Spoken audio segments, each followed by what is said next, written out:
Hey, yes, good afternoon mga idol.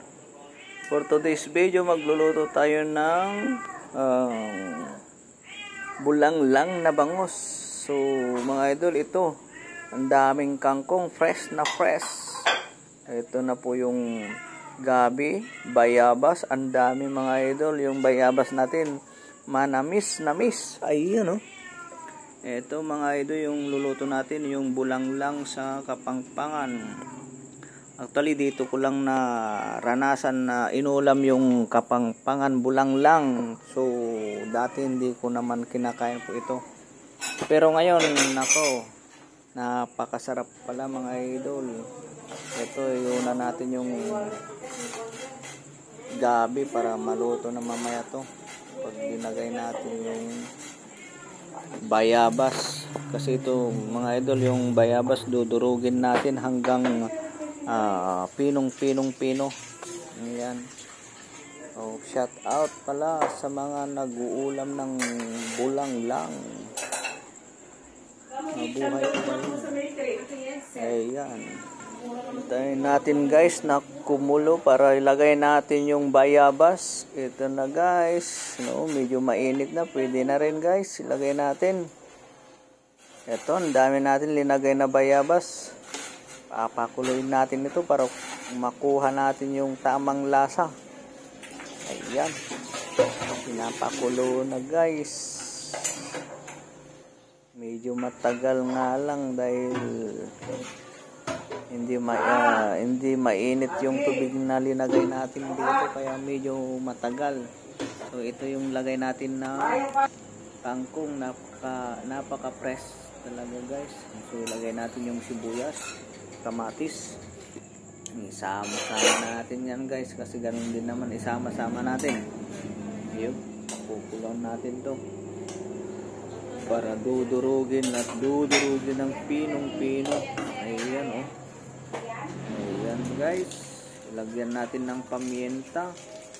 Ayun. Ayan, oh. Asin na sandamakmak. Nagdagan natin guys ng asin. Usawin natin na ganito. Pinuin natin. Ayan. Kumulo na guys. Tagal natin na durug-durugin itong bayabas. Ayan, oh. Durug-durug natin isa-isain to para makuha natin yung tamang lasa.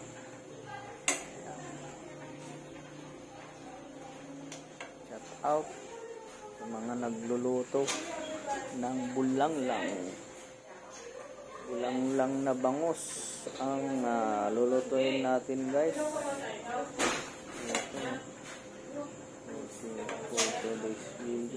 So yan na guys, pinuin natin na ganito. Ayan, nakatudo na rin yung apoy natin guys. Ayan, kumukulo na, grabe. Ayan, actually tinanggal ko na rin yung mga buto to guys. Ayan, oh, pero may natira pa din konti. Kumukulo na. So pwede natin lagay yung bangus ng dagupan. Ayun, mabango to guys. Bangus ng dagupan. Katamtaman lang yung laki. Okay. Ay, ilagay natin yung kangkong. Napakasarap, napakalasa. Fresh na fresh pa yung kangkong.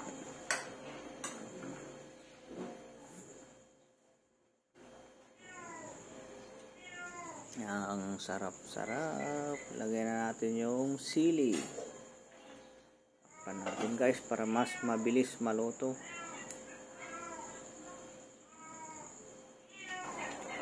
Ayan guys, grabe. Tuloy na. Ilagay na natin lahat ng kangkong. Guys, saka hindi siya yung matigas yung kangkong na to. Yung mura lang po yan. Grabe ang dami. Pero guys, kunti na lang to pag naluto. Maraming salamat guys, yung mga nanonood, mga viewers natin, mga followers natin. Sana hindi magsasawa sa papanood ng aking video. So guys, don't forget subscribe, like, and share. Follow to my page. Thank you. I love you all. Ingat po tayo. Mainit ang panahon, kaya daan-daan lang ang pagkain natin. Wala na bang mas malakas yan yung ano mo, cashew mo?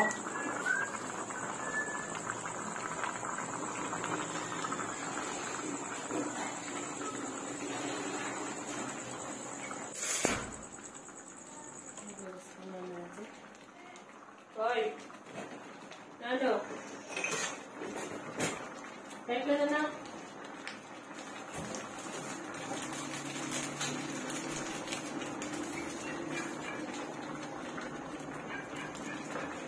Walang okra. Hindi lalagyan ng okra. Hindi? Hindi na. Kahit na na. Luto na yun na.